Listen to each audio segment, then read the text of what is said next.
Okay, any doubt?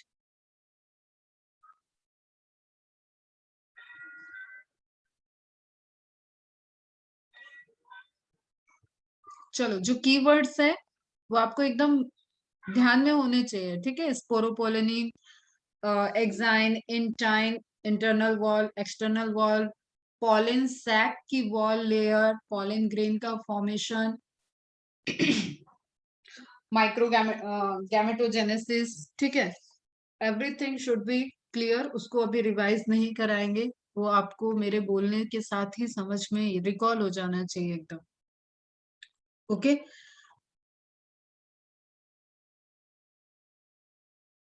ये हो गया था।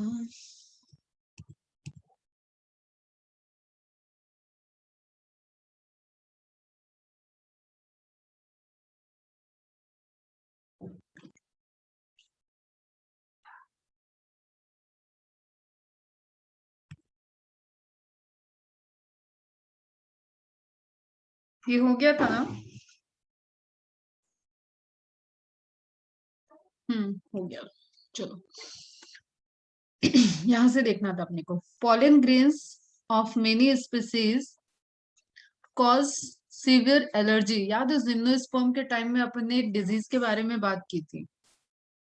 कोई बताएगा मुझे, मैंने क्या बताया था? एक डिजीज जिसके लिए कोनिफेरल्स में जाने के पहले टेस्ट होगा, चेक होता है, और उसको फिर देखा जाता है कि अगर इससे रिलेटेड प्रॉब्लम है तो उसको अलाउ नहीं करते हैं।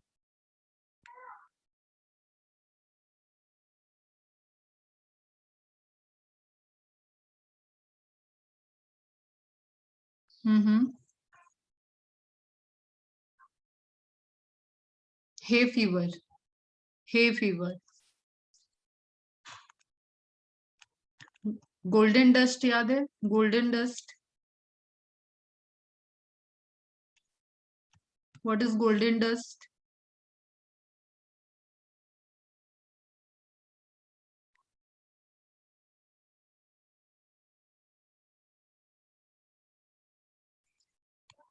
देखो, जो पॉलन ग्रेन का सबसे पहले फॉर्मेशन हुआ है ना, वो फॉर्मेशन हुआ है जिम्नोस्पर्म में। ओके, एंड जो जिम्नोस्पर्म के पॉलन ग्रेन पॉलिनेट होते थे वो वाया विंड होते थे, ओनली बाय विंड। ओके, एनेमोफिली बोलते हैं उनको। तो ओनली बाय विंड जब वो हो रहे थे पॉलिनेट, तो उनके नंबर भी ज्यादा होते थे और उनका डिस्पर्सल हाई रेट में होता था। हाई रेट में आज भी होता है, मतलब जिम्नोस्पर्म में यही होता है। और हाई रेट का डिस्पर्सल है तो वो एक डस्ट की तरह है। तो मैंने बताया था कि जो कोनिफेरस प्लांट फॉरेस्ट होते हैं, जहाँ पे कोनिफर्स होते हैं, जिसमें आपका पाइनस उसको रिप्रेजेंट करता है, तो वहां पे एक जब इनका पॉलिनेशन का टाइम आएगा तो पूरी की पूरी येलो चादर के जैसे डस्ट जैसा स्ट्रक्चर बन जाता है। एंड अगर उससे किसी को एलर्जी है तो वो वहां पे हे फीवर के सिम्टम्स दिखेंगे, उसको बोलते हैं हे फीवर, जहाँ पे एक अस्थमेटिक अटैक हो सकता है, ब्रोंकाइटिस की प्रॉब्लम हो सकती है, पूरा एकदम मिक्स। और अलग से अगर किसी को ऑलरेडी अस्थमा ब्रोंकाइटिस है तो वो may be allergic to the pollen grains हो सकता है। Are you getting my point बेटा? ठीक है, समझ में आई बात? उसी सबसे रिलेटेड यहाँ पे लिखा है कि pollen grain of many species cause severe allergies and bronchial afflictions, मतलब डिसरप्शन, डिस्टरबेंस, इस तरीके का आप समझ ले इसको। ठीक, तो ये बीच में ऑल ऑफ सडन आपको कुछ डिजीज की लाइन दी हुई है जिसको बच्चे इग्नोर कर देते कि इस चैप्टर में डिजीज कहाँ है, और यहां से क्वेश्चन आया हुआ है, आता है। ठीक है, तो bronchial affliction in some people often leading to chronic respiratory, chronic means धीरे धीरे होने वाला। तो क्रोनिक रेस्पिरेटरी डिसऑर्डर किसको होगा? जो उस एरिया में रहते होंगे जहां पे बहुत सारा पॉलन ग्रेन का डिस्पर्सल हो रखा हो, वो धीरे धीरे, जैसे अपन ने वो देखी थी ना एक डिजीज का क्या नाम था कि ऑक्यूपेशनल डिजीज, रेस्पिरेटरी सिस्टम की डिजीज जो है ऑक्यूपेशनल, मतलब वो जहाँ पे जॉब करते हैं उसके अकॉर्डिंग, जॉब की वजह से उनको वो डिजीज हो रही है रेस्पिरेटरी सिस्टम में, जिसमें सिलिकोसिस आ गया था, आपका फाइब्रोसिस आ गया था। तो उस केस में क्या है कि उस ऑक्यूपेशन की वजह से हो रहा है। उसी तरीके से जो लोग ऐसे कंडीशन के नियर बाय होंगे, वो हो सकता है कि धीरे धीरे वो क्रोनिक उनको रेस्पिरेटरी डिसऑर्डर्स हो जाए, लाइक अस्थमा एंड ब्रोंकाइटिस। और एट द एंड उनको पता चलेगा कि इसका रीजन, क्योंकि जब भी कुछ एलर्जी होता है तो उसका रीजन जानना थोड़ा सा टफ होता है, कि actually what is the allergen, कौन सा ऐसा कंटेंट है जो कि एलर्जी कॉज कर रहा है। क्योंकि उसके लिए फिर पूरे दिन भर के रूटीन वगैरह को देखना पड़ता है कि what is the routine of particular person. It may be mention that पार्थिनियम। अब देखो बेटा, यहाँ पे फिर से ये इंपॉर्टेंट है, लाइक जैसे आपने क्या बताया था मैंने, टेरर ऑफ बंगाल, ठीक है, वाटर हाइसिन इकॉर्निया, इसका साइंटिफिक नेम होता है इकॉर्निया। ओके, वो क्या है, वो एक्वेटिक है। ध्यान देना, अब यहाँ पे क्वेश्चन आता है और गलती होने के चांसेस रहते हैं। टेरर ऑफ बंगाल वो एक्वेटिक मतलब वाटर के एरिया से रिलेटेड था, ठीक है, वाटर हाइसिंथ उसका नाम ही है। तो इस तरीके का क्वेश्चन पूछ रहा है तो वो होगा आपका वाटर हाइसिंथ। एंड अगर आपसे पूछता है टेरेस्ट्रियल लैंड पे, ओके, तो एक ऐसी ग्रास जिसने इस तरीके का कंटामिनेट करके एक अपना एक वर्चस्व बना रखा है, पॉलन एलर्जी कॉज कर रहा है, और वो वहां पे बहुत अमाउंट में उसके डस्ट जैसे पॉलन रिलीज हो रहे हैं, अनवांटेड है, वैसा क्या है, कैरेट ग्रास बोलते हैं, पार्थीनियम। ठीक, तो ये दो चीज आपके बुक में मेंशन है एनसीईआरटी में, इसको आपको ध्यान रखना है कि एक्वेटिक पूछेगा तो इकॉर्निया, वाटर हाइसिंथ आपको ध्यान रखना है, और टेरेस्ट्रियल पूछा है तो पार्थीनियम, कैरेट ग्रास, ठीक है। देट केम, और अगेन ये भी कैसा है, इंपोर्ट किया गया है, इंडिया का है नहीं लेकिन इंपोर्ट किया गया। Okay, that came into India as a contaminant with imported wheat, ठीक है, कोई आलू की, सॉरी, वीट की प्रजाति कोई इंपोर्ट की गई, उसके साथ साथ ये ग्रास भी आ गया। वीड्स होते हैं, वीड्स, वीड और वीट दो अलग अलग वर्ड यूज कर रही हूं मैं। वीड्स अनवांटेड प्लांट्स जो क्रॉप के साथ आ जाए, दीज आर अनवांटेड प्लांट्स। जैसे जो थोड़ा सा तुम लोग खेत वेत देखे हो तो खेत में क्रॉप तो होती ही होती है, उसके अलावा भी बहुत सारी वहां पे ग्रासेस लगी होती है, ठीक है, तो उनको हम कलेक्टिवली बोलते हैं वीड्स। पढ़ना है आपको दूसरे दूसरे चैप्टर में इनकी इंपॉर्टेंस। तो contaminant with imported wheat, contaminated क्या हो गया, इंपोर्ट कर रहे थे वीट को, उसमें मिलके आ गया क्या, कैरेट ग्रास, ठीक है बच्चा। हैज बिकम यूबिक्विटस, यूबिक्विटेड मतलब सर्वव्यापी, क्लियर, एवरीवेयर, बैक्टीरिया जैसे यूबिक्विटस होते हैं, in occurrence and cause pollen allergy. Very very important information है, एनसीईआरटी में दी हुई इंफॉर्मेशन है। ओके, कोई क्वेरी यहां से, क्या क्वेश्चन आ सकता है, पार्थिनियम का नाम आ सकता है, कैरेट ग्रास का नाम आ सकता है, पॉलन एलर्जी से रिलेटेड एग्जांपल में आ सकता है, इंपोर्टेड हुआ था ये इंफॉर्मेशन आ सकती है। तो means these all are like important point. इसको 3 स्टार लगा के मार्क कर लेना। Pollen grains are rich in nutrient, क्यों, क्योंकि बेटा वो तो है ही पार्शियल डेवलप, मेरी गैमेटोफाइट है, उसको तो अभी गैमेट को भी डेवलप करना है, समझ रहे हो ना, तो उसको रिच इन न्यूट्रिएंट तो होना ही है। अंदर ट्रापेटम लेयर ने जो उसको सारा न्यूट्रिशन दे के डेवलप किया है, वो न्यूट्रिएंट उसके अंदर है, और उसके अंदर न्यूक्लियस भी है, जो ऑलरेडी डीएनए उसका फंक्शनिंग होगा, और वहां पे जो भी required material by the cellular metabolism produce होना है वो वहां पे फॉर्म हो रहा होगा। और सीधी सी बात तुम्हें याद रखना है, एक सेल है पॉलन ग्रेन, माइक्रोस्पोर है जो डेवलप हुआ पॉलन ग्रेन आप बोल रहे हो, और उस पॉलन ग्रेन के अभी अंदर एक जो न्यूक्लियस है वो एक बार माइटोसिस करेगा तो जनरेटिव और वेजिटेटिव बनेगा, सेकेंड टाइम माइटोसिस कर रहा है उसी सेल के अंदर अगेन, तो आपके 2 मेल गैमेट बन रहे हैं। तो इस प्रोसेस में cell division itself required lots of energy, पढ़ा हुआ है आपने सेल डिवीजन, ठीक है। तो इसको एक पूरा रिच सप्लीमेंट बना के रखना पड़ेगा। तो pollen grains are rich in nutrients, that's why it is used in like a food supplement. जो एथलेटिक्स वगैरह होते हैं ना, जैसे तुमने डोप टेस्ट सुना होगा, कभी कभी न्यूज में आता है कि उसका मेडल ले लिया गया, उसके मेडल को इलीगल कर दिया गया, क्यों, क्योंकि डोपिंग टेस्ट में वो क्लियर नहीं आया, पॉजिटिव डोप टेस्ट आ गया। ऐसा न्यूज आता रहता है जब कोई गेम वगैरह होते हैं, तो इस तरीके की न्यूज आती है। ओके, तो वो क्या हो गया, वो तो केमिकल हो गए ड्रग्स टाइप के। ये क्या है, ये नेचुरल हो गया। तो एथलेटिक्स इसको नेचुरली एक टाइम से जो भी स्पोर्ट्स वगैरह में होते हैं वो एज अ फूड सप्लीमेंट लेते हैं। अब तुम इसी से समझो कि वो नेचर में प्रेजेंट एक न्यूट्रिएंट की तरह है, ठीक है। तो उसको प्योरीफाई करके टैबलेट के फॉर्म में, फूड सप्लीमेंट के फॉर्म में बना लिया जाता है।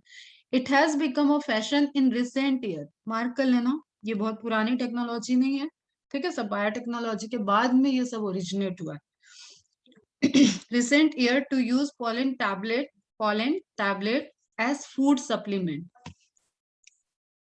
In Western countries, a large number of pollen products in the form of tablet and syrups are available in the market, and they are like they are not the and मतलब ऐसे नहीं है कि जो इलीगल, ठीक है, आप इनको एज अ सप्लीमेंट ले सकते हो।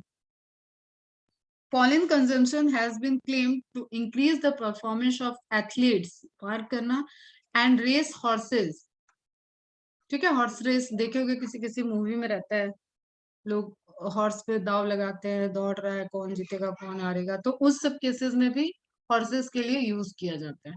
तो ये आपके क्योंकि एनसीईआरटी में दिया हुआ है, दैट्स वाई आपको ये याद रखना है बेटा। यहाँ पे वेरिएशन एनसीईआरटी की ही इमेज है, देखो। बी पॉलन मतलब हनी बी से कलेक्ट किया हुआ, हनी बी नेक्टर लेगी, नेक्टर ले रही है, उससे शहद बनता है। उसके पास एक, आज शायद मैंने एक इमेज ऐड किया होगा, चलो मैं बाद में बात करेंगे उस पे। उसमें उसके बॉडी में एक पॉलन बैग कनेक्टर जैसा है, बैग जैसा स्ट्रक्चर है, जहां पे पॉलन एंटर करके स्टोर हो जाते हैं अननोइंगली, ये नेचर ने बनाया है। दैट्स वाई जो इवोल्यूशन है ना, इन इस तरीके के जो आपके पॉलिनेशन करने में बहुत ज्यादा रोल प्ले करते हैं इंसेक्ट, वो वाले, और इन एंजियोस्पर्म का इवोल्यूशन, ये बोलते हैं कि ये को इवॉल्व हुए हैं धरती पे, ये एक साथ इनमें डेवलपमेंट देखा गया। कैरेक्टरिस्टिक्स जो इनकी है वो इसके लिए, वो आज जैसे fig and wasp relation, fig wasp and fig relationship तुम लोग को एक बार स्टोरी सुनाई थी, कुछ याद है, फिग वास्प एंड फिग वाला। और अभी इकोलॉजी में आएंगे ये सब एग्जांपल, फिर से आपको इवोल्यूशन में जब आप पढ़ोगे को इवोल्यूशन, तो वहां पे ये आएगा। तो यहाँ पे लिखा हुआ बी पॉलन, इसका मतलब एपीकल्चर एक फील्ड है बेटा, उसमें आप हनी का कल्चर, मतलब हनी का प्रोडक्शन किया जाता है बी का कल्चर करके, ठीक है। एक पर्टिकुलर एक इंडस्ट्री की तरह समझ लो, वो बी इंडस्ट्री हो गई, वहां पे बी को मैटिंग कराया जाएगा, नंबर ऑफ बी प्रोड्यूस होंगी, वहां पे आर्टिफिशियल मधुमक्खी के छत्ते बनाए जाएंगे, और नियर बाई पूरी फ्लावर की खेती होगी, और उस पूरे पर्टिकुलर एरिया में वो रिस्ट्रिक्टेड रहेंगे कि इन फ्लावर से एकदम सेलेक्टेड फ्लावर हैं, क्वालिटी गुड है, यहाँ से वो नेचुरली हनी का प्रोड्यूस करते रहें, और उसके बाद वहां से उसको आइसोलेट किया जाएगा, प्योरीफाई किया जाएगा, पैक किया जाएगा, ठीक है। तो अब उसी हनी बी एपीकल्चर का एक डिफरेंट पार्ट हो जाता है, जहां से पॉलन ग्रेन को कलेक्ट किया जा रहा है। देखो नेक्टर तो गया, लेके आएगा ना नेक्टर, उससे ये शहद बनाएगा। बाकी इसमें, इसके पैर में, इसके पंखों में पॉलन ग्रेन स्टिक हो जाएंगे। तो एक डिफरेंट हो गया, समझो ध्यान से हम क्या बोल रहे हैं, कोई इतनी बड़ी चीज नहीं बोल रहे हैं। हनी बी से क्या बनाया जा रहा है, हनी, ये सबको पता है, हनी बनाने में फ्लावर का नेक्टर यूज हो रहा है, फ्लावर नेक्टर पार्टिसिपेट कर रहा है जो सुगर रिच होता है।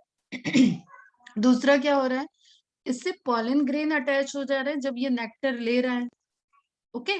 तुम किसी स्टिकी सरफेस पे बैठ गए, जैसे सपोज कि तुम अभी नया नया कपड़ा पहन के निकले थे, और ऑल ऑफ सडन जहाँ दीवार के पास खड़े होके बात कर रहे हो, उस दीवार में पेंट हो रखा था, या कोई ग्रिल वगैरह है पास, उसमें पेंट होके रखा था। तुम उससे टच करोगे बढ़िया टेक लेके बात करने के लिए, और जब बात बात करके फुर्सत पाए हट रहे हो, तो वहां पे पता चल रहा है कि पूरा छप गया तुम्हारे। तो सेम वे में यहाँ पे क्या हो रहा है, बात करने की जगह यहाँ पे नेक्टर ले रहा है, हनी अपना नेक्टर ले रही है, अपना फूड ले रही है, उसके नियर बाय जो भी पॉलन ग्रेन्स है वो उसमें स्टिक हो गए। तो एक पोर्शन क्या हो गया कि उससे बी पॉलन को आइसोलेट किया जा रहा है, समझ में आया। एक हनी से डबल डबल काम कर ले रहा है, और ह्यूमन तो वैसे ही बहुत चालाक है, उसको तो नेचुरल वर्कर मिल गया, एक विदाउट सैलरी काम करता रहेगा। समझ में आया बेटा। तो यहाँ पे कुछ प्रोडक्ट दिए हैं, अब आप इस इमेज को ऐਵੇਂ ही आया गया कर दोगे तो ये प्रोडक्ट के नाम आ जाएंगे, आप गड़बड़ हो जाओगे, ठीक है। एनर्जी शेक दिख रहा है, पावर एक्सट्रैक्ट, सब एनर्जी से रिलेटेड है। फिर इधर आपको natural bee collected pollen in tiny golden pods. ठीक है, फ्रॉम हनी बीज। और पूरा आपका क्या हो गया, pollen products हो गया। When once they are shed, pollen grains have to land on the stigma. अब कहानी क्या चल रही है, अपना pollen grain बन गया था भाई, टू सेल स्टेज में 60% में हो गया रिलीज एंजियोस्पर्म में, एंड 3 सेल स्ट्रक्चर में 40 अप्रोक्सीमेटली 40% एंजियोस्पर्म में रिलीज हो गया। तो अब सीधी सी बात है बेटा, ये रिलीज हुआ है, फॉर्म हुआ है, तो इसका डेस्टिनी क्या है? जो एक तो ये पॉलन ग्रेन से हमने भैया टैबलेट बना ली, ये तो ह्यूमन का काम है, लेकिन ये खुद अपनी जनरेशन को चलाने के लिए इसको क्या करना है, इसको पॉलिनेट होना है। ओके, पॉलिनेट होना है, तो पॉलिनेशन के थ्रू ये पहुंचेगा, इसको जो इसका टारगेट प्लेट्स है that is stigma of same species flower. ये नेचुरल है, बाकी अपन क्रॉस पॉलिनेशन कराने में हाइब्रिडाइजेशन कराते हैं, तो हम क्लोजली रिलेटेड स्पीसीज पे भी पॉलन ग्रेन लाके उसके स्टिग्मा पे स्टिक कर देते हैं। अगेन वो भी ह्यूमन वेलफेयर वाला पार्ट है, ठीक है। तो सेम स्पीसीज के सेम फ्लावर, एक ही प्लांट के फ्लावर में हो सकता है, बाइसेक्सुअल फ्लावर है तो सेम फ्लावर पे हो सकता है, एक ही प्लांट की दूसरी ब्रांच के फ्लावर पे हो सकता है, ओपन है बेटा, कहीं पे भी पॉलन ग्रेन जा सकता है। अगर पॉलन पिस्टिल इंटरेक्शन हो गया तो उसके बाद वो वहां पे पॉलन ट्यूब का फॉर्मेशन करेगा। Okay, but the point is that कि when once they are shed, मतलब डेहिसेंस हो गया पॉलन ग्रेन का, स्टोमियम के थ्रू वॉल ब्रेक हुई, जो सारी आपके पॉलन सैक की वॉल थी वो ब्रेक डाउन हुई, वहां पे एक पोर का फॉर्मेशन हुआ, और उसके बाद शेड ऑफ हुए पॉलन ग्रेन्स, तो अब उनका टारगेट होगा कि स्टिग्मा पे वो लैंड कर जाए। ठीक है, समझ में आया? स्टिग्मा कैसा है आपका, कुछ इस तरीके से स्ट्रक्चर है स्टिग्मा का। तो ये एक सरफेस दे रहा है, जैसे आप प्लेन उड़ता है ना बेटा, प्लेन उड़ता है तो उसको लैंड होने के लिए रनवे बना होता है, रन करता है फिर वो रुकता है, तो उसी तरीके से पॉलन ग्रेन आया, पॉलन ग्रेन यहाँ पे लैंड कर रहा है on the stigma before they lose viability. Viability क्या हो गया, उसका लिविंग नेचर। अगर वायबिलिटी लूज कर गया तो स्टिग्मा पे आके वो कोई इंटरेक्शन करेगा ही नहीं, कोई रिस्पॉन्स ही नहीं देगा, कोई पर्पस नहीं रहा ना, वो डेड हो जाएगा एक तरीके से। If they have to bring about fertilisation, इतने दिन कैसे रहते हैं टैबलेट में पॉलन ग्रेन, एक्सट्रैक्ट बना लिया गया ना बेटा, पॉलन ग्रेन को ऐसे जैसे अब अपन कैसे समझो कि कुछ एक्सट्रैक्ट निकाले, आंवला लेते हैं ना, आंवला सुखा दिया, आंवला का पाउडर बना दिया, ठीक है, तो आंवले का जूस बना लिया, तो हमने एक्सट्रैक्ट ले लिया, उसकी न्यूट्रिटिव वैल्यू को ले लिया, प्रोसेसिंग होगी, टैबलेट का फॉर्मेशन होगा, सिरप का फॉर्मेशन होगा, प्रोसेसिंग है वहां, लेकिन नेचुरल रिसोर्सेस से। और फिर प्रिजर्वेटिव में तो वैसे इंडिया महान है, ठीक है। अभी प्रिजर्वेटिव में तो तुम्हें वो क्या बोलते हैं तुम लोग ये, चलो छोड़ो, अरे वो बॉल वगैरह आते हैं ना, प्रिजर्व फूड जो आते हैं बस रेडी टू फ्राई वाले, वो सब मिलने लगे अब तो, ये पॉलन ग्रेन तो अपने आप नेचुरली बहुत स्टेबल है बेटा। How long do you think the pollen grains retain viability, this is very from species to species, एक रेंज है, वेरिएशन है, बट हाँ कुछ एग्जाम्पल यहाँ पे दिए हुए हैं, ये आपको बहुत अच्छे से मार्क कर लेना। The period for which pollen grains remain viable, viable word को हमेशा ध्यान रखना है, is highly variable and to some extent depends on the prevailing temperature and humidity.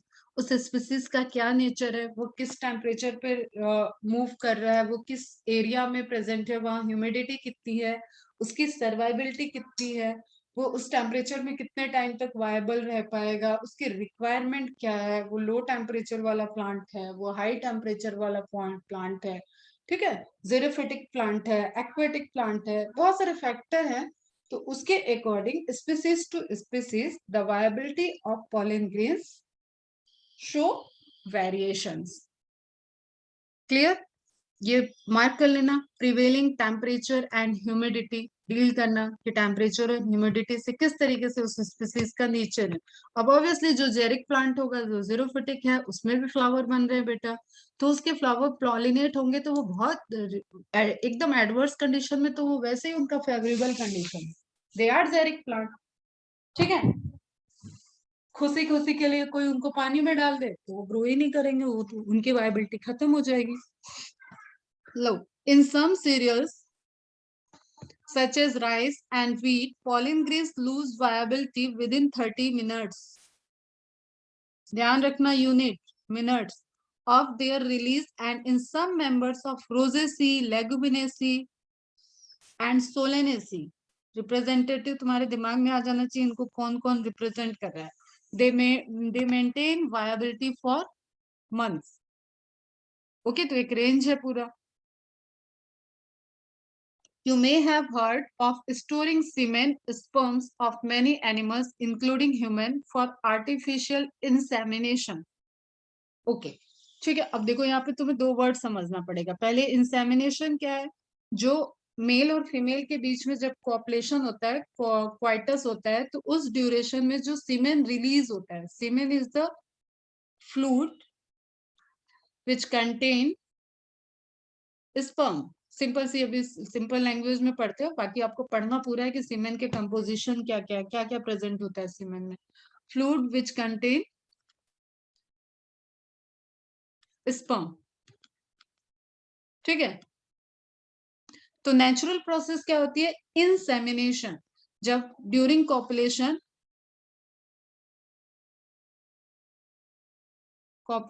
के time, during copulation release of सीमेन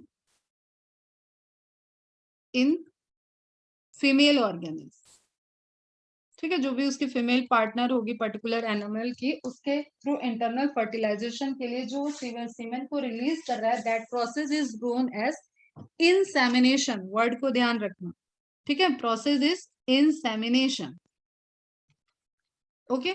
अब टेक्नोलॉजी पे आ जाओ। ये सब तुम लोगों ने सुना भी होगा कि बहुत सी चीजें इन विट्रो हो रही हैं, टेस्ट ट्यूब बेबी, ठीक है। और बट बहुत सा है, GIFT है, ZIFT है, बात करेंगे जब उसकी बात होगी।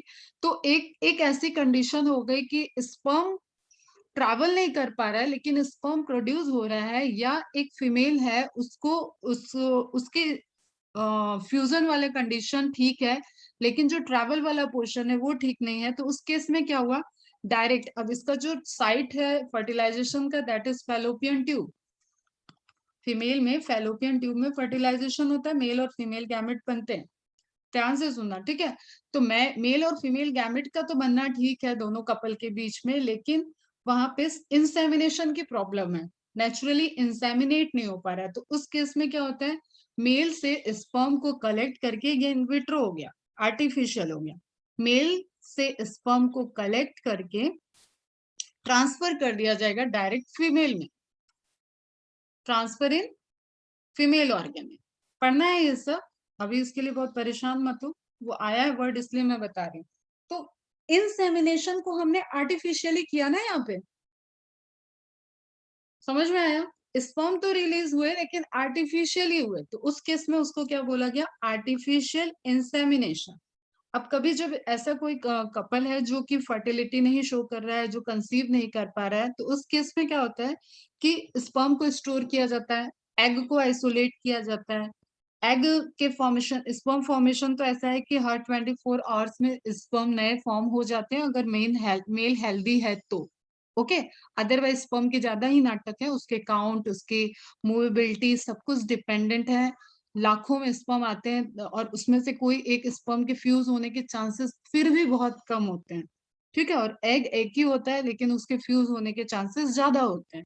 तो आर्टिफिशियल इंसेमिनेशन में क्या होता है कि स्पर्म को स्टोर कर लिया गया, तो वो कैसा हो गया, जैसे ब्लड को स्टोर करते हैं तो ब्लड बैंक हो जाता है, उसी तरीके से स्पर्म और सीमेन को स्टोरिंग के लिए यहाँ पे बता रहा है कि you may be have heard of storing semen, sperm of many animals including humans for artificial insemination, ठीक है। अब देखो तुम, एनिमल्स की भी बात हो रही है ना, तो जो काऊ और बैल का होता है कॉपुलेशन, उस केस में क्या होता है कि एक आपको पढ़ना है MOET, ठीक है, मल्टीपल ओवुलेशन वाली काऊ। तो एक काऊ ऐसी ली जाती है कि जो जिसको सिर्फ ओवुलेट कराया जाएगा, कि उससे एग रिलीज हो और उससे एम्ब्रियो का फॉर्मेशन हो, एंड देन उस एम्ब्रियो को ट्रांसफर कर दिया जाएगा दूसरी काऊ में।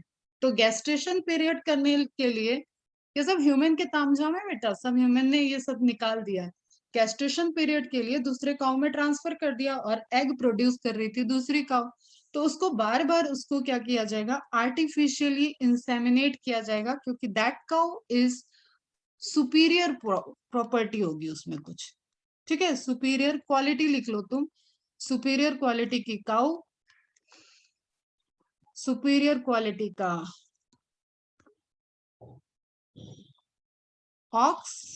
ठीक है, तो इस पे स्पर्म को लिया जाएगा एंड इस स्पर्म को इस काउ में आर्टिफिशियली, एआई बोलते हैं, आर्टिफिशियली इंसेमिनेट किया जाएगा एंड देन अगेन आपका जाइगोट और एम्ब्रियो जो फॉर्म होगा, उस एम्ब्रियो को किसी दूसरी काउ में ट्रांसफर कर दिया जाएगा। सुनने में तुम लोग को बड़ा अजीब लग रहा होगा, लेकिन ये सब प्रोसेस है। ठीक है, ट्रांसफर इन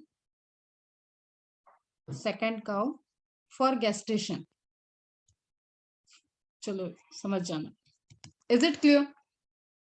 तो इस केस में हर जगह क्या हो रहा है, स्पर्म को स्टोर किया जा रहा है। अब स्पर्म को स्टोर करने के लिए कुछ टेम्परेचर है, कंडीशन है, उसकी भी तो वायबिलिटी रहनी चाहिए ना। सब पढ़ना है आपको, वायबिलिटी स्पर्म की कितनी है, एग की कितनी है, वो सब आपको पढ़ना है। लेकिन अभी हम जो बता रहे थे वो क्लियर हुआ क्या, समझ में आया क्या? इसको रिलेट कराएगा अभी, ये अगले पैराग्राफ में रिलेट करा देगा कि उसी तरीके से हम पॉलन ग्रेन को स्टोर करेंगे।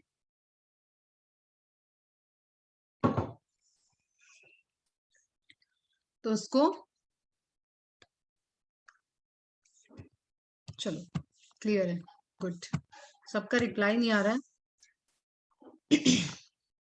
It is possible, similarly, it is possible to store pollen grain of a large number of species for years in liquid nitrogen। अब ये क्वेश्चन है बेटा, और इसको मैकेनिक्स को बोलते हैं cryo preservation. -196 degree Celsius temperature पे लिक्विड नाइट्रोजन में प्रिजर्व किया जाता है। मैंने तो लिक्विड नाइट्रोजन से हैंडलिंग भी की है, एक्सपेरिमेंट किया है, ऐसा लगता है कि हाँ जल जाएगा।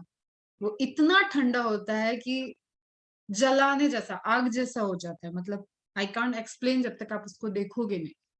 तो लिक्विड नाइट्रोजन, इसमें सारी उसकी मोटिलिटी, सारी, वो मरेगा नहीं स्ट्रक्चर, लेकिन उसकी मेटाबॉलिज्म पूरी डाउन हो जाएगी और वो कई सालों के लिए प्रिजर्व हो जाएगा। That phenomena is known as cryopreservation. Phenomena का नेम नहीं लिखा हुआ एनसीईआरटी में, आप मेंशन कर लेना। टेम्परेचर ध्यान रखना, -196 है, प्लस नहीं है, low low low temperature. Okay, such stored pollen can be used as pollen bank. यहाँ स्पर्म बैंक की बात हो रही थी, सीमेन बैंक की बात हो रही थी, उसको रिलेट कर दिया कि आप एनिमल के केस में तो आप सुनते ही होंगे, लेकिन इसी तरीके से क्या होगा कि अब देखो, जो पॉलन आपको स्टोर करके आप टैबलेट बना रहे हो, या आपको कोई ऐसी स्पीसीज है, इंडेंजर्ड स्पीसीज है, तो आप उसके पॉलन को स्टोर करोगे, उसके मेल गैमेट को स्टोर करोगे, उसके फीमेल गैमेट को स्टोर करोगे, एंड देन वेजिटेटिव प्रोपोगेशन नाम की भी चीज है बेटा, आप टिश्यू कल्चर भी करा सकते हो। अच्छा, आपको एक मजेदार चीज बताऊं, जो आपने एंथर का स्ट्रक्चर देखा ना, एंथर का स्ट्रक्चर, ओके, इसमें टैपेटम लेयर थी, multi nucleated, tapetum multi nucleated थी।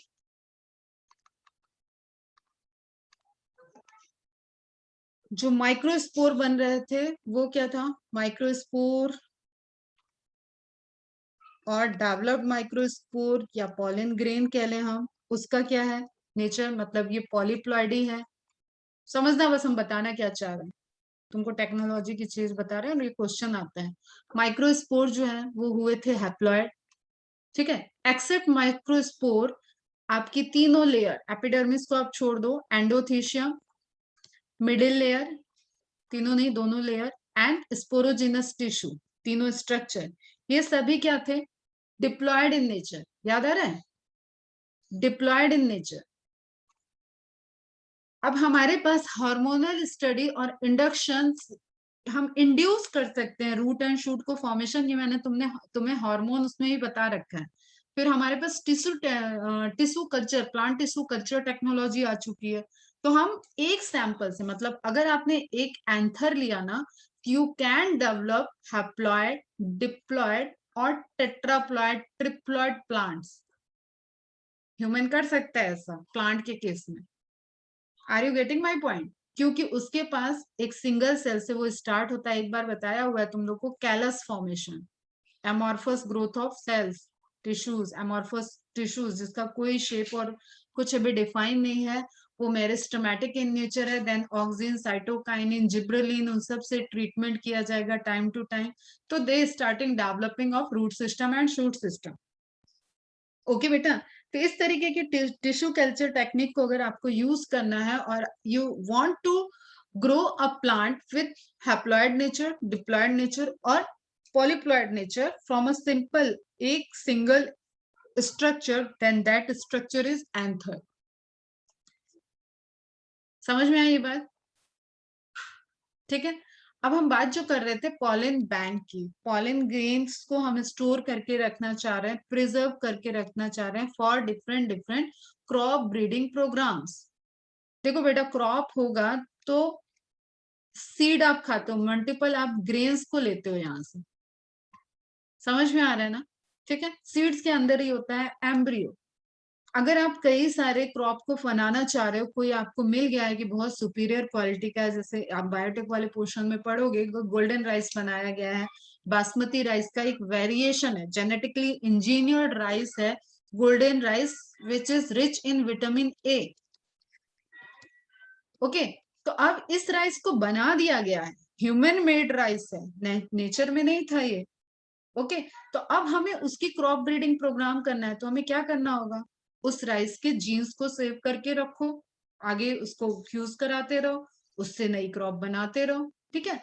तो दैट्स लाइक कोई आप पॉलिन ग्रेन को उसमें स्टोर कर रहे हो, बहुत बार बार आपको एक्सपेरिमेंट करना है, आप उसी क्रॉप को प्रोड्यूस करना चाह रहे हो, तो उस केस में पॉलिन बैंक का सहारा लेना पड़ेगा। Is it clear? ये तो खत्म हो गया आपका microsporogenesis. Any query? Any query बच्चा?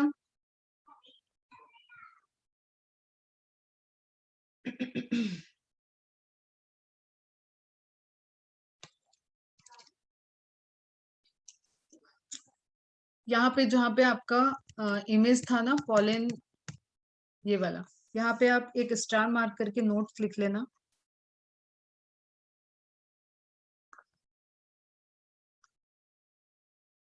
मेरे साथ साथ ही लिखो, bee pollen is the richest source of vitamins, not protein, गलती नहीं करना, विटामिन्स, फिर बता रही हूँ। ठीक है।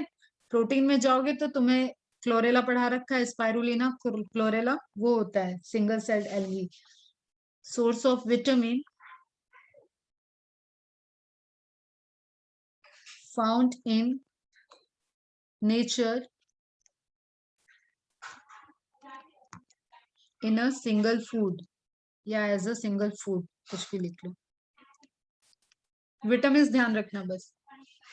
B pollen is the richest source of vitamin found in nature in a single food. Okay, तो मल्टीविटामिन अपन कैसे ट्रीटमेंट के लिए लेते हैं, किसी को वीकनेस है तो उसको डॉक्टर फटाफट लिख देता है, मल्टीविटामिन ले लो जरा, 20-25 दिन खा लो।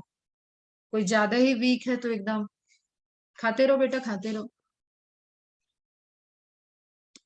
ओके, तो माइक्रोस्पोरोजेनेसिस एक बार जरा 30 सेकंड मौन धारण करके अगल बगल पलट लो एनसीईआरटी, और कोई पोर्शन ऐसा लग रहा है कि पूछना है कुछ तो पूछ लो, अदरवाइज अपन फीमेल गैमेटोफाइट की तरफ बढ़ते हैं।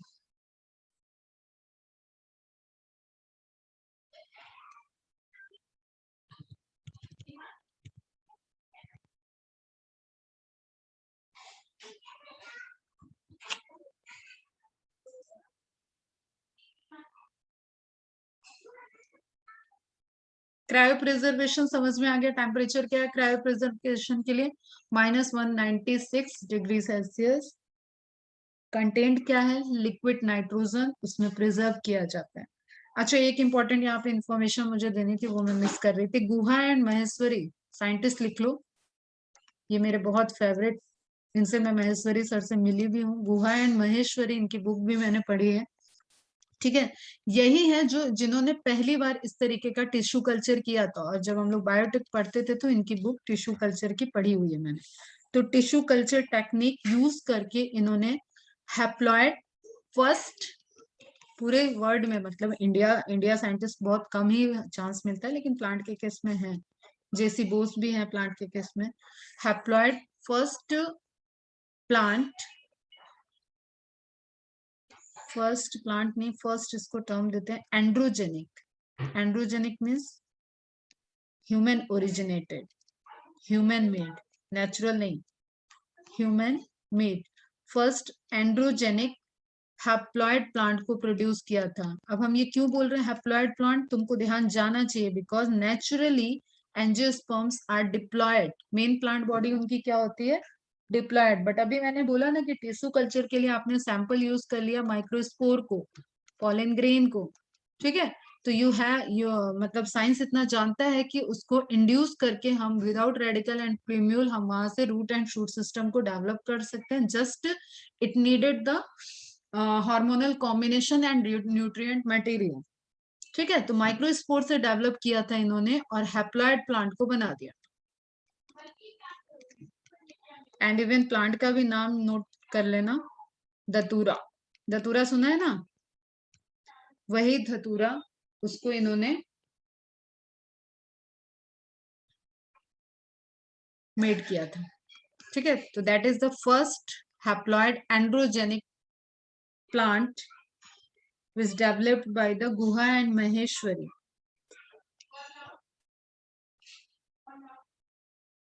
इंडियन साइंटिस्ट हैं। ओके बच्चा, क्लियर है, कोई क्वेरी नहीं है तुम लोगों की? चलो हम आगे बढ़ते हैं।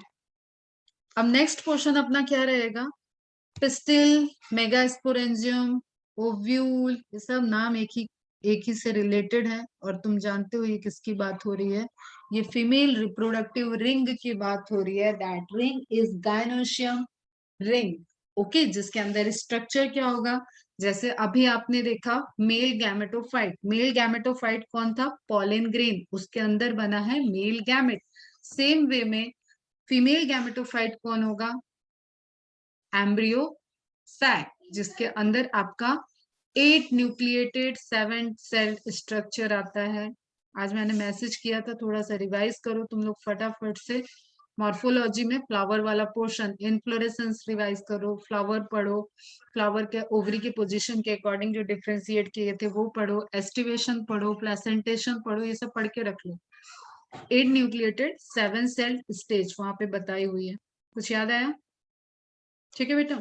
तो पिस्टिल आप जानते हो, मेगा स्पोरेंजियम भी आप जानते हो, ओव्यूल को बोलते हैं megasporangium. Megasporangium is that structure where formation of megaspore takes place. Formation takes place, process is mega takes place, process is megasporogenesis।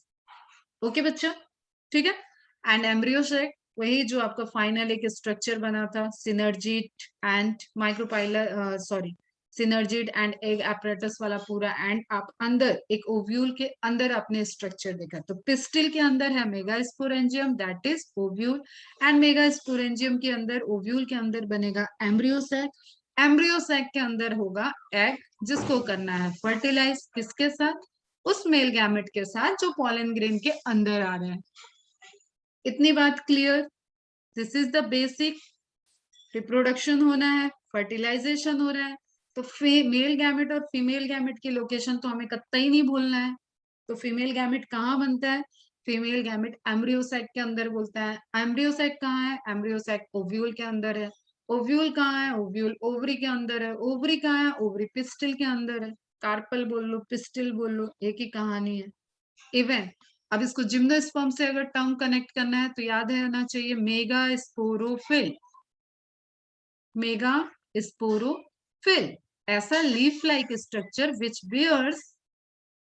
bears what, megasporangium, leaf like structure which bears megasporangium।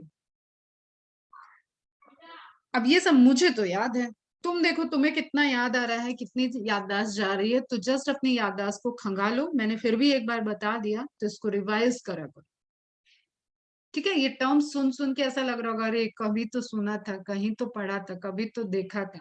तो उस कहीं कभी को पकड़ लो और फटाफट उसको दोबारा रिवाइज करके सेव करो, ठीक है। चलो अब कुछ पॉइंट्स देखते हैं, एनसीईआरटी के मार्क करते रहना। The gynoecium represent the female reproductive part of the flower. इसमें हमें कोई दिक्कत नहीं है, और हमने बड़े अच्छे से फ्लोरल फॉर्मूले में जी लिख के हम लिखते थे कि वो कैसी है, फ्यूज्ड है, फ्री है, नंबर ऑफ पिस्टल कितने हैं।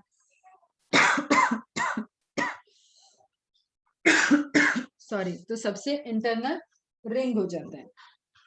द गाइनोशियम में consist of a single pistil, ये भी पढ़ा है हमने। मोनोकार्पिलरी, मल्टी कार्पिलरी स्टेज, सिनकार्पस, ऐसी कंडीशन पढ़ी है ना बेटा। ओके, सब आज रिवाइज करोगे तुम लोग। द गाइनोशियम में consist of a single pistil, monocarpellary. Carpel word किसके लिए यूज करते हैं अपन? गाइनोशियम के लिए, पिस्टिल के लिए। तो मोनोकार्पिलरी मतलब वन कार्पल, वन कार्पल लिख लो, पिस्टिल लिख लो। और क्या लिख सकते हो? अभी बताया, मेगा स्पोरोफिल भी लिख सकते हो। ओके, और may have more than one pistil. मेरे मोर देन वन हो गया तो बाई कार्पिलरी भी हो सकता है, टू है तो। अदरवाइज आप एक साथ ही टर्म दे दिया मल्टी कार्पिलरी, वो भी समझ जाना आपने। When there are more than one, the pistil may be fused। फिर दूसरी कंडीशन थी, अपन ऐसे बनाते थे ना, जी के नीचे अगर टू लिखना है और ऐसे ब्रैकेट लगा दिया तो that denotes fused.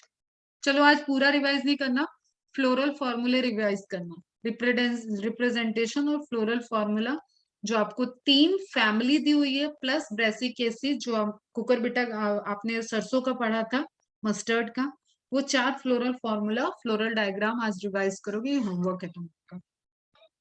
When there are more than one, the pistil may be fused। Fused हुआ तो condition syncarpus, और may be free, that condition is apocarpus। पढ़ा हुआ है बेटा, याद आ रहा होगा, अभी देख भी लेते हैं इसको। Each pistil has three part, सबको याद है ये, stigma, style and ovary. Clear? Stigma, style and ovary. अब ये आ गया आपका ए में आपको दिख रहा है बेटा, दिस इज स्टिग्मा। ये पूरा गाइनोशियम वाला पोर्शन दिखा दिया आपको। थैलेमस क्या है? वो स्ट्रक्चर जिसपे पूरी फ्लावर रिंग अरेंज्ड होगी। ओके बच्चा, यहां से हो गया आपका गाइनोशियम, गाइनोशियम का lower portion, ovary, style, elongated tube like structure, और जहां रिसीव होगा दैट इज स्टिग्मा। कौन रिसीव होगा? पॉलन ग्रेन रिसीव होगा। ये सभी कैसे हैं? वन दिख रहा है यहाँ पे। यहाँ पे देखो, अब आप एक कंडीशन दी गई, सिनकार्पस ओवरी, मतलब स्टिग्मा कई सारे दिख रहे हैं आपको और नीचे ओवरी एक बड़ी सी दिख रही है। कैसे होगा ये? फ्यूज्ड हो गए सभी पिस्टिल। क्या है? Fused, pistil fused. अब पिस्टिल फ्यूज के कंडीशन में आता था लॉक्यूल, चैम्बर, प्लेसेंटेशन में चले जाना, ठीक है। लॉक्यूल, बाइलोकुलेटेड, इस तरीके का बनाया है ना अपन ने फ्लोरल डायग्राम में, याद आ रहा है? ठीक है, चैम्बर देखते थे, इस तरीके से चैम्बर है। जैसे आप बीज का अरेंजमेंट देखते हो ना बेटा, वही वाली बात है। तो ओव्यूल क्या होते हैं? सीड होते हैं, ठीक है। फ्रूट क्या होते हैं? ओवरी होता है। तो सीड का अरेंजमेंट आपको कई ऐसे चैम्बर में दिख रहा है, तो ऑब्वियसली उसकी ओवरी क्या रही होगी? फ्यूज रही होगी, फ्यूज रही होगी। जैसे खीरा खाते हैं अपन, खीरा में इस तरीके से स्ट्रक्चर दिखता है, ऐसे ऐसे सीड दिखते हैं, अंजीर में दिखता है। तो उस केस में क्या है? वहां पे सिनकार्पस ओवरी है, वो कई सारे पिस्टिल ओवरी के फ्यूज होने से मिले हैं, और हर किसी पिस्टिल का एक ओवरी वाला जो चैम्बर था वो एक लॉक्यूल की तरह बिहेव करता है। समझ में आया?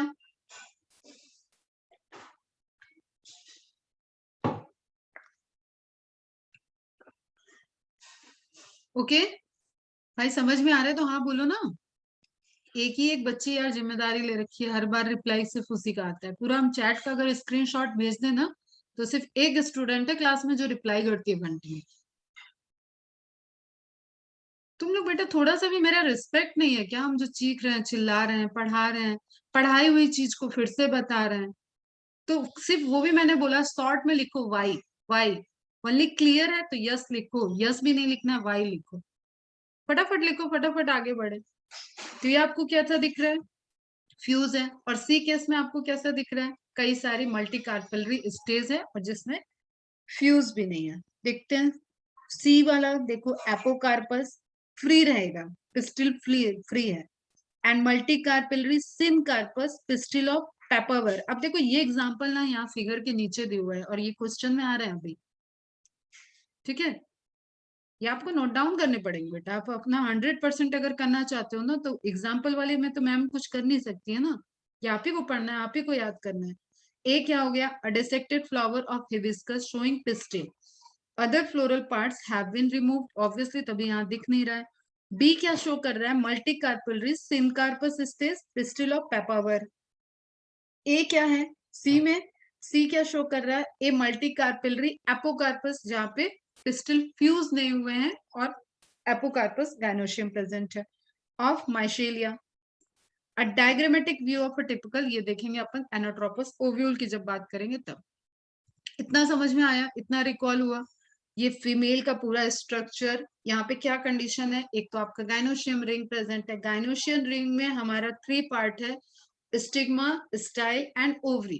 थैलेमस जिस पोर्शन को बियर कर रहा है that is ovary, clear. Ovary के रिस्पेक्ट में, फ्लोरल रिंग के रिस्पेक्ट पे आप उसको hypogynous, hypogynous, superior, inferior ovary बोलते थे, क्लियर। अब यहाँ पे बोल रहा है कि ओवरी जो है दैट आर, अगर ओवरी फ्यूज हो गई कई सारे पिस्टिल की वजह से, एक रिंग में कई सारे पिस्टिल है तो उसको आप मल्टी पिस्टिलेट बोल सकते हो, मल्टी कार्पेलरी बोल सकते हो। एक पिस्टिल है, एक कार्पल है तो आप उसको मोनोकार्पल बोल सकते हो, बोलते हैं मतलब। फिर उसकी ओवरी कई है तभी चांसेस है फ्यूज होने का, एक एक से क्या फ्यूज करेगा। तो लाइन लिखा है when there are more than one the pistil may be fuse together, या तो वो फ्यूज हो सकते हैं तो सिन कार्पस हो जाएगा, फ्री होंगे तो एपोकार्पस हो जाएगा। फिर एग्जाम्पल दिया आपको इमेज के साथ और आपने मार्फोलॉजी में भी पढ़ा हुआ है, okay. The stigma serves as a landing platform for pollen grain, pollen grain को रिसीव करना है तो एक लैंडिंग प्लेटफॉर्म की तरह यहाँ पे वर्क कौन कर रहा है, स्टिग्मा। ओवरी तो नीचे है बेटा। The style is the elongated slender part, अब ये सब क्वेश्चन है, which structure is elongated and cylindrical in gynoecium, ये क्वेश्चन है। और मेरे ख्याल से ये बहुत इजी क्वेश्चन, आपको टफ क्वेश्चन इस पोर्शन से सिर्फ एग्जाम्पल और प्लॉयडी, प्लॉयडी से रिलेटेड क्वेश्चन थोड़ा सा टफ हो सकता है, अदरवाइज ये इजी रहता है, ओके। चलो आगे देखते हैं। The style is this elongated slender part beneath the stigma, stigma सबसे ऊपर है, देन स्टाइल आएगा elongated part। अब यहाँ पे लिखो थोड़ा सा इंफॉर्मेशन, एदर सॉलिड, और समझने की भी कोशिश करना। ये अगर स्टाइल है तो स्टाइल का केस ऐसा हो सकता है जैसा मैंने ड्रॉ कर दिया, वो हॉलो हो सकता है या ऐसा हो सकता है,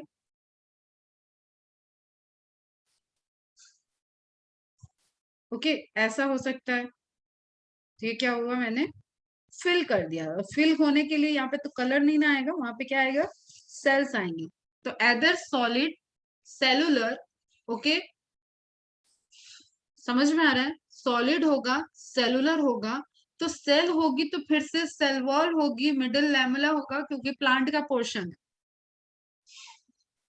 मिडिल लैमेला होगा तो उसमें सेल वॉल होगी तो उसमें सेलुलोज होगा, पैक्टिन होगा, मैग्नीशियम पैक्टेट होगा, कैल्शियम पैक्टेट होगा, हेमीसेलुलोज होगा, पैक्टिन होगा। Are you getting my point. तो ऐसे केस में जो पॉलन ट्यूब इंटरेक्शन करता चलेगा उसको क्या इंटरेक्शन करना होगा बेटा, उसको सिंपली इसको रिलीज करना पड़ेगा। ध्यान से सुनना जो हम बता रहे हैं, इसको रिलीज करना होगा, सेलुलेज एंजाइम, पैक्टिनेज एंजाइम, जो उस हॉलो बनाता जाए, उसको हॉलो वाले में तो कोई प्रॉब्लम ही नहीं है, पॉलन ट्यूब के जाने का रास्ता दिख रहा है उसमें। अब इसको क्या करना है, इस सेल को डिजेनरेट करते हुए, डिसॉल्व करते हुए जाना है। तो डायरेक्ट क्वेश्चन आया हुआ था, उसी को मैंने यहाँ पे ऐड कर दिया है। If style is cellular, hollow style नहीं होगी तो उस केस में पॉलन ट्यूब को रास्ता बनाने के लिए उसको डीजनरेट करते हुए आगे बढ़ना होगा बेटा, और ये अब जगह बन गई, यहाँ से पॉलन ट्यूब ग्रो करके नीचे ओवरी तक जाएगा। समझ में आया? और इस केस में तो कोई दिक्कत ही नहीं था, ये ऑलरेडी हॉलो है, तो यहाँ से बीच से मतलब आ जाएगा पॉलन ट्यूब। ये बात समझ में आई? क्लियर है? तो अदर सॉलिड स्टाइल हो सकता है जो कि सेलुलर होगा तो वहां सेल वॉल होगी। अब ये हम हिडन है, हम सब कुछ नहीं लिखेंगे बेटा। सेल वॉल होगी, मिडिल लैमेला होगी, तो उनको डिस्ट्रॉय करने के लिए पॉलन ट्यूब को सेलुलेज एंजाइम और पैक्टिनेज एंजाइम की एक्टिविटी करने पड़ेगी और अपने लिए रास्ता बनाना पड़ेगा पॉलन ट्यूब को। और अगर हॉलो है तो कोई बात ही नहीं, फिर तो वो क्रॉस कर जाएगा। तो ये इंफॉर्मेशन ऐड करो। The basal bulged part of the pistil is the ovary. Bulge मतलब फुला हुआ पार्ट जो है दैट इज ओवरी। तो एलोंगेटेड सिलेंडर पार्ट क्या हो गया? Style. Elevated platform flattened part क्या हो गया? Stigma. Okay. Inside the ovary is the ovarian cavity, जिसको आप लॉक्यूल बोलते हो, बाइलॉक्युलर मल्टीलॉक्युलर स्टेज आप पढ़ते थे। ओवरी कैसी है, ठीक है, तो उसमें आता था पॉइंट कैरेक्टरिस्टिक्स में। तो लॉक्यूल हो गया ovarian cavity. The placenta is located inside the ovarian cavity. और आपको कुछ याद होगी कि अगर आपने मार्जिनल प्लेसेंटेशन बनाया तो मार्जिन हो गया और यहाँ पे इस तरीके से ओव्यूल अटैच्ड होंगे। तो ये जो ओवरी की वॉल से ओव्यूल को अटैच करके रखा हुआ स्ट्रक्चर है, दैट स्ट्रक्चर इज व्हाट? बताओगे कोई नाम? इस स्ट्रक्चर का क्या नाम है बेटा जी? पढ़ाई करनी है बहुत सारी, आप लोग सब भूल जा रहे हो। दिस इज प्लेसेंटा, ठीक है। And placenta helps in the attachment between the ovule and ovary wall. Yes, correct है बेटा, समझ में आया? Placenta is located inside the ovarian cavity. पता है कुछ पुरानी इंफॉर्मेशन तो चिल्ला चिल्ला के बताना घट रहा है ना, इसलिए कोर्स धीरे चल रहा है, अदरवाइज ये चैप्टर हम थोड़ा और तेज कर सकते। बट ठीक है, हम एक्सेप्ट करते हैं कि इतना भूलना जायज है, लेकिन उसको रिकॉल नहीं करोगे। मेरे पढ़ाने देखो यहाँ रिकॉल वर्ड भी आ गया, तो फिर ये गलत है। ये खुद ही बार बार बोलता है, मुझे चिढ़ाता है। देखो, recall the definition and types of placentation that you studied in class 11। ये कह रहा है तुम्हें रिकॉल करने को और तुम मैडम को चिल्लाते हो। ठीक है, तो अच्छे बच्चों की तरह इसको रिकॉल कर लेना। Arising from the placenta are the megasporangium commonly called ovule. अब ये ओव्यूल मेगास्पोरेंजियम है, ये ध्यान रखना है आपको, ठीक है। और इसी का एक आपको वर्ड याद रखना है, इसके पास होते हैं इंटुगमेंट। तो मेगास्पोरेंजिया आया और ऑप्शन में आया integumented megasporangium, that is more correct.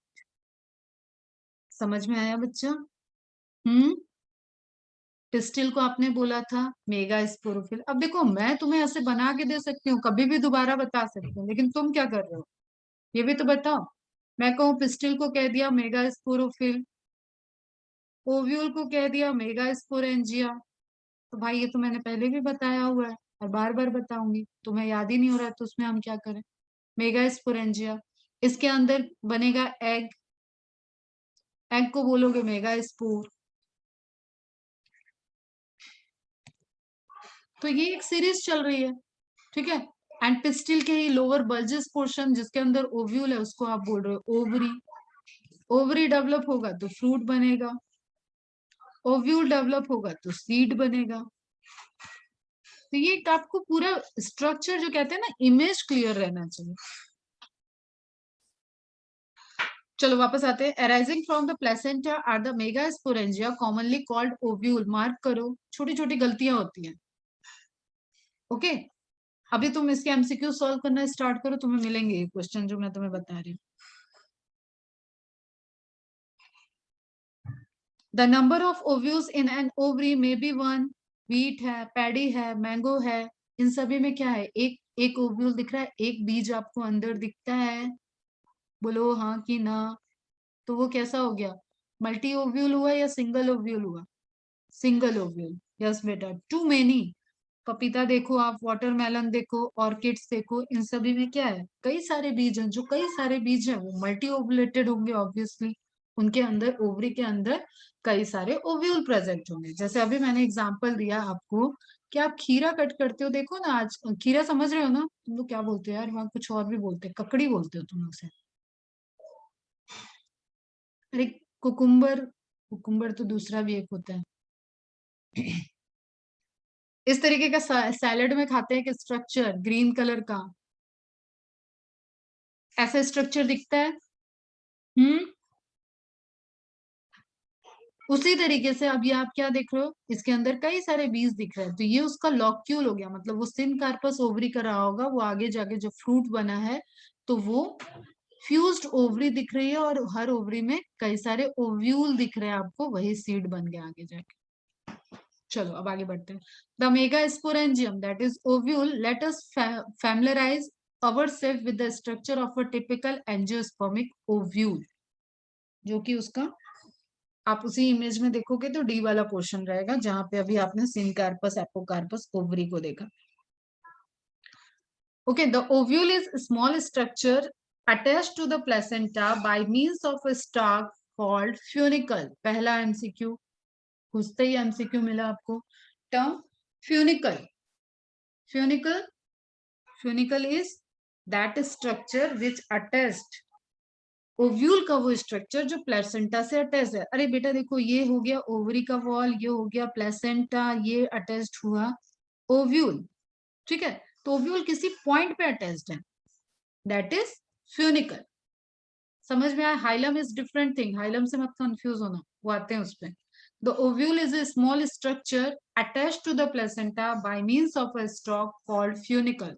और कल क्वेश्चन आंसर के राउंड होंगे बेटा, ये जितनी टर्मिनोलॉजी मैंने पढ़ाई है ना, कल मैं इन पे क्वेश्चन करूंगी क्लास में, पहले 10 मिनट में पूरा मेगा स्पोरोजेनेसिस और माइक्रो स्पोरोजेनेसिस, अभी तक इस चैप्टर में जितने टर्म आ रहे हैं।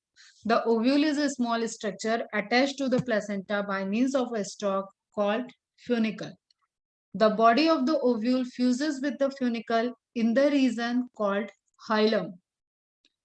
ठीक है, फ्यूनिकल वो स्ट्रक्चर हो गया जो उसको अटैच कर रहा है, हाइलम वो स्ट्रक्चर है जो कि ओव्यूल की बॉडी में, मतलब अभी हम इमेज में दिखाते हैं, अब ये नियर बाई ये वाला पॉइंट हो जाएगा इसका हाइलम।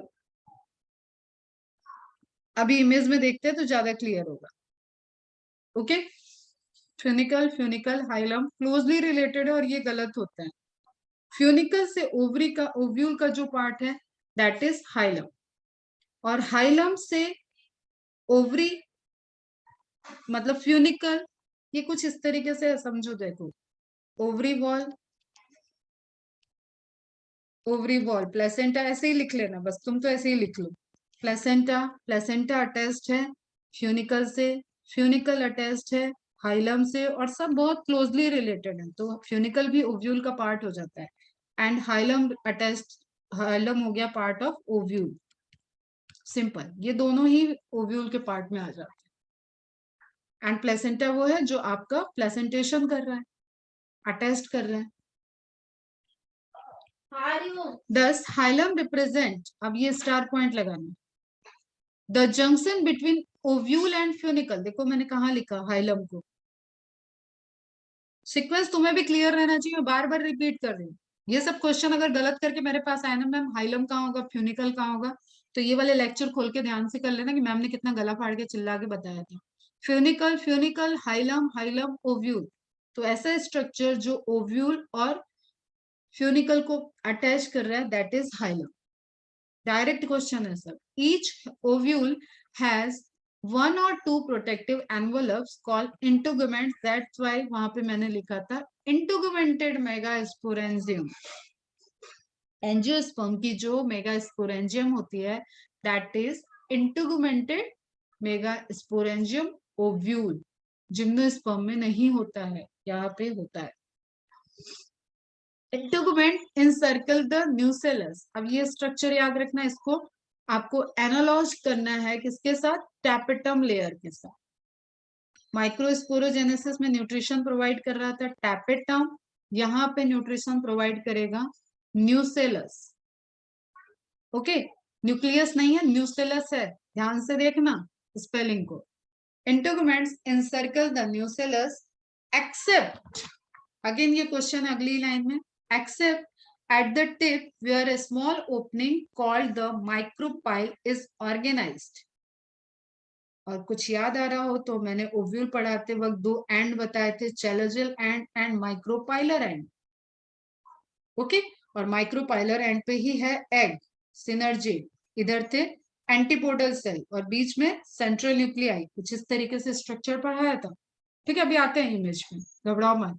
तो इंटुगमेंट इन सर्कल द न्यूसेलस. इंटुगमेंट ने किसको सर्कल कर रखा है, इसको कवर कर रखा है, न्यूसेलस को, except at the tip where a small opening called the micropyle. मतलब इंटुगमेंट ने क्या कर दिया, ओपनिंग को छोड़ा हुआ है. समझ में आई कहानी कुछ? ठीक है, इधर ओपनिंग पे इंटुगमेंट नहीं प्रेजेंट है. ओके, इस एंड को क्या बोलते हैं अपन, micropylar end. Opposite the micropylar end, पहले लिखा नहीं यहाँ पे माइक्रोपाइलर एंड, वो लिख लेना. तो माइक्रोपाइलर एंड जिधर माइक्रोपाइल पर प्रेजेंट है, अपोजिट द माइक्रोपाइलर, अगर ये माइक्रोपाइल है तो ये क्या होगा, chalazal end. Representing the basal part of the ovule. अब हमेशा ध्यान रखना, ओव्यूल ये जो मैंने ड्रॉ किया, दिस इज इन्वर्टेड ओव्यूल, जो कि मैक्सिमम एंजियोस्पर्म में होती है. जैसे अभी आपने पढ़ा था ना, टेट्राहेड्रल टेट्राड, तो maximum angiosperm shows the tetrahedral tetrad structure. उसी तरीके से आपको एक फीचर देख रहे हो कि ओव्यूल के टाइप्स, लेकिन मैक्सिमम ओव्यूल्स जो हैं दैट आर इन्वर्टेड, अपोजिट, उल्टे हैं.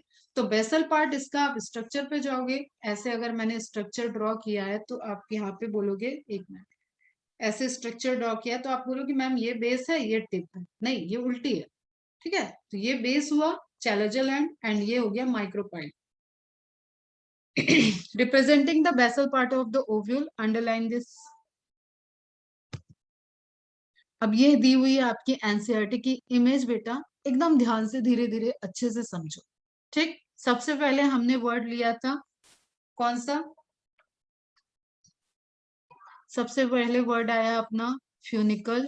1 लिखना, 1 2 3 4 5 6. अब जैसे हम बोलेंगे 1 ना, अपने एनसीईआरटी में देख के बताना हम 1 किस पे लगाएं. ठीक, तो 1 is funicle. Funicle attaches to placenta. ठीक, 2 इज हाइलम. देखना सीक्वेंस को ध्यान से देखना. 2 इज हाइलम, करेक्ट. हाइलम किसको अटैच कर रहा है, ओव्यूल को अटैच कर रहा है. तो आज देखो फ्यूनिकल, हाइलम यहां आ गया, और फ्यूनिकल के उधर क्या बेटा, प्लेसेंटा. प्लेसेंटा के उधर क्या चले जाएं तो कहाँ अटैच्ड है, ये ओवरी की वॉल से, ओवरी की वॉल से अटैच्ड है. और ये अरेंजमेंट को ही तो अपन प्लेसेंटेशन कहते थे. अब हाइलम, हाइलम से जुड़ा हुआ स्ट्रक्चर क्या है, ओव्यूल. तो ये आपका पूरा ये स्ट्रक्चर ओव्यूल में आ जाता है, ध्यान रखना. तो दैट्स वाई हाइलम में और फ्यूनिकल को पूछता रहता है कि क्या है. इसके बाद अपन ने सेकंड हो गया, थर्ड नंबर किसको दिया है बताओ अंदर, थर्ड नंबर पे क्या है, तुम लोग जब तक बताओगे तब तक हम देख लें. Funicle, hilum, then integument. चलो इंटुगमेंट देखते हैं. इंटुगमेंट 3.1 कर लेते हैं, 3.2 मार्किंग कर लेना. ठीक है, इंटुगमेंट मतलब प्रोटेक्टिव कवरिंग.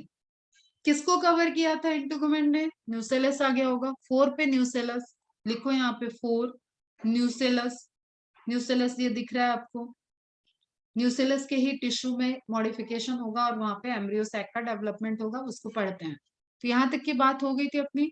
फिर आया 5th नंबर अपन ने दिया है माइक्रोपाइल को, 6 दिया है चैलोजल को, यही है ना, 5th and 6th, 5th micropyle, 6th chalazal. Is it clear? अब इस तरीके की ओव्यूल को अपन क्या बोलते हैं, एनाट्रोपस ओव्यूल.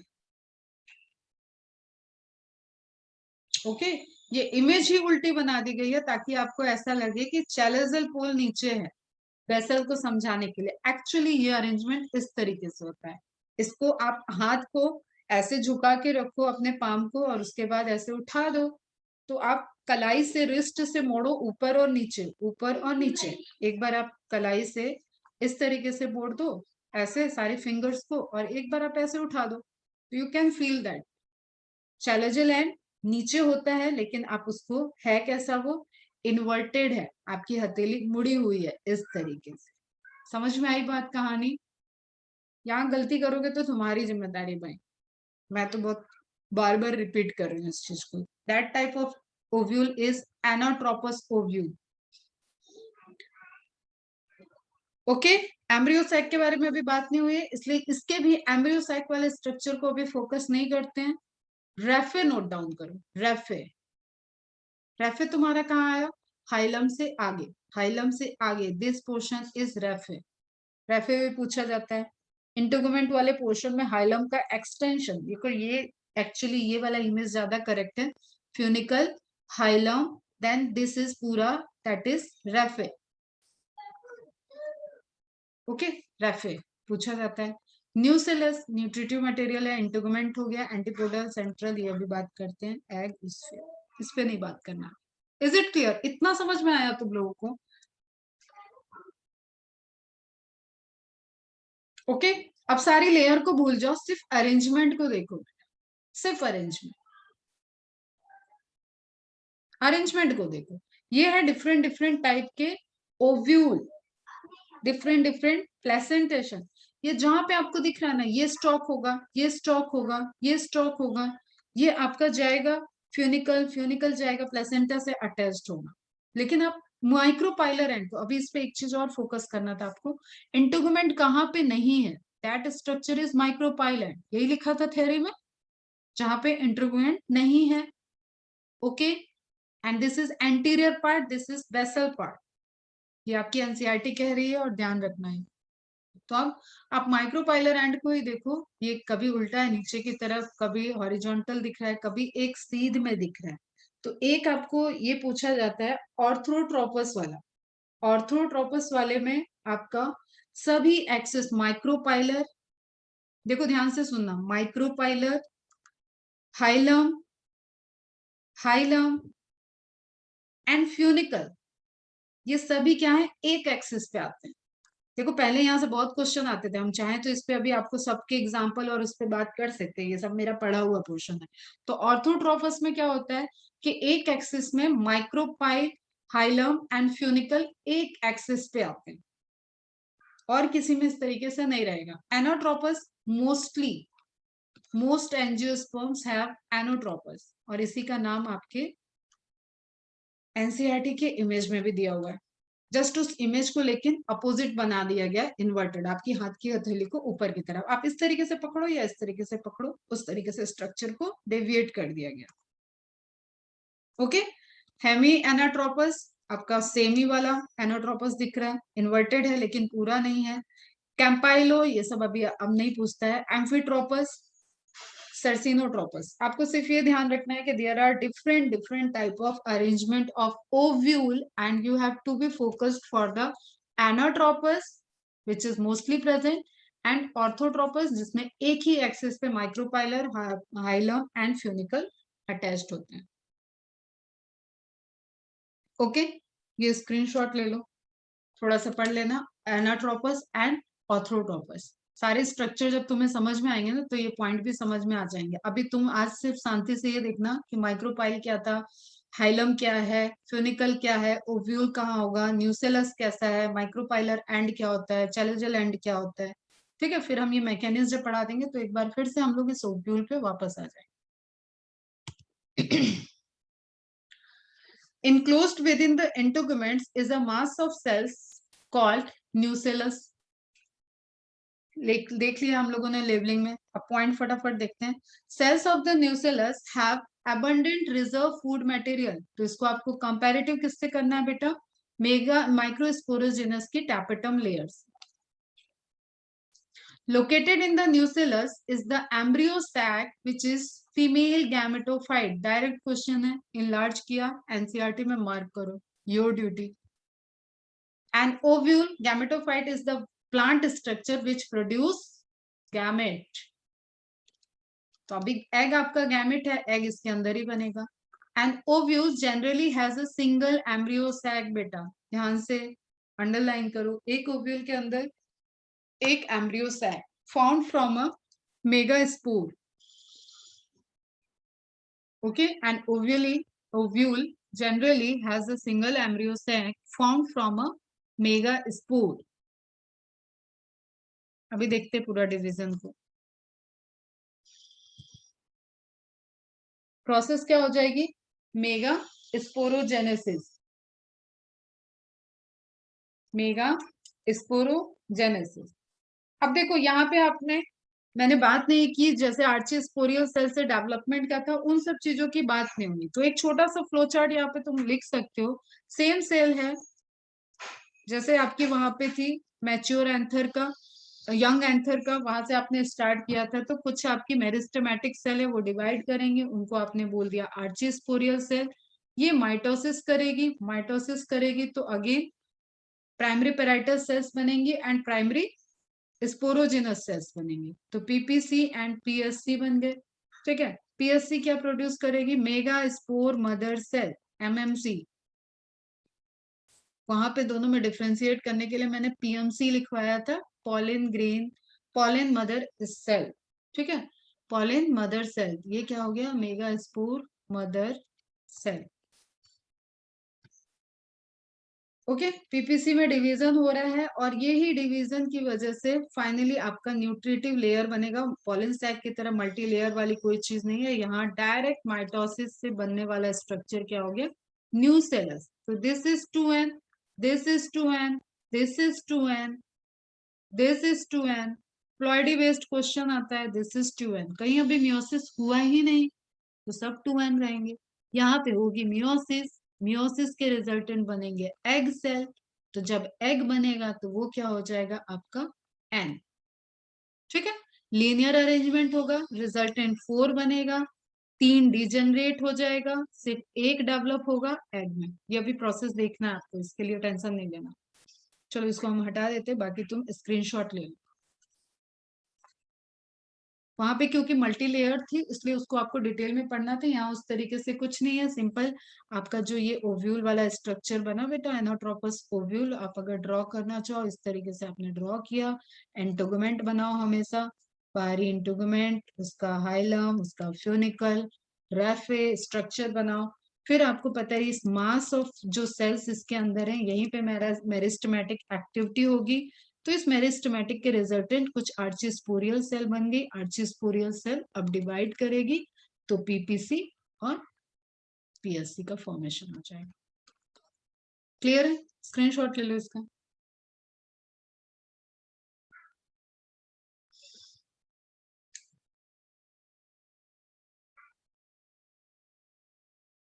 आशना, फरेहा, इकरा, कश्मीरा, केतकी. समझ में आ रहा है बेटा? मुझे Prithvi, Shreyas, Shreyas, Pratik. Is it clear? Very good. ये होते हैं बेटा टफ क्वेश्चन क्योंकि प्लांट का है, बट ऐसा नहीं होता कि आपको समझ में ही नहीं है. चलो आगे देखते हैं. Megasporogenesis, the process of formation of megaspore from the megaspore mother cell is called megasporogenesis. ये तो तुम लोग बहुत पहले से जानते हो. Ovules generally differentiate a single megaspore mother cell. अब देखो वहां पे कैसा बना था, जो अभी मैंने पीएससी से एमएमसी बनाया तो उसमें मैंने ये नहीं मेंशन किया कि वहां पे पूरा हर एक स्पोरोजिनस टिश्यू के सेल को अपन ने लिखा था कि they behave like a megaspore mother cell. ये कंपैरेटिव क्वेश्चन है. यहाँ पे सिंगल सेल जो होगी उस टिश्यू में से single cell behave like a megaspore mother cell in the micropylar region. ये भी क्वेश्चन है. चैलेंजर एंड पे नहीं, माइक्रोपाइलर रीजन में सिंगल सेल बिहेव करेगी मेगास्पोर मदर सेल की तरह ऑफ द न्यूसेलस. न्यूसेलस के अंदर ही तो प्रेजेंट है. अभी हमने सारा टिश्यू बना दिया चारों तरफ न्यूसेलस, और फिर वहीं पे कोई थी जो आपकी प्राइमरी स्पोरोजिनस सेल्स बनी, उसके डिवीजन से एक सेल बिहेव कर रही है मेगास्पोर मदर सेल की तरह, और ये अकेले फिर काबिल है पूरा डिवाइड करने में. It is a large cell containing dense cytoplasm and a prominent nucleus. अब ये nucleus लिखा है ध्यान से. The MMC undergoes meiotic division. What is the importance of the MMC undergoing meiosis? Formation of gamete बेटा. Meiosis का एक ही significance अभी यहाँ पे ध्यान रखना है आपको. Formation of gamete, and gamete is haploid. Haploid haploid fuse होगा तभी डिप्लॉइड बनेगा, तो यही इंपॉर्टेंस है इसका। Meiosis result in the production of 4 megaspore.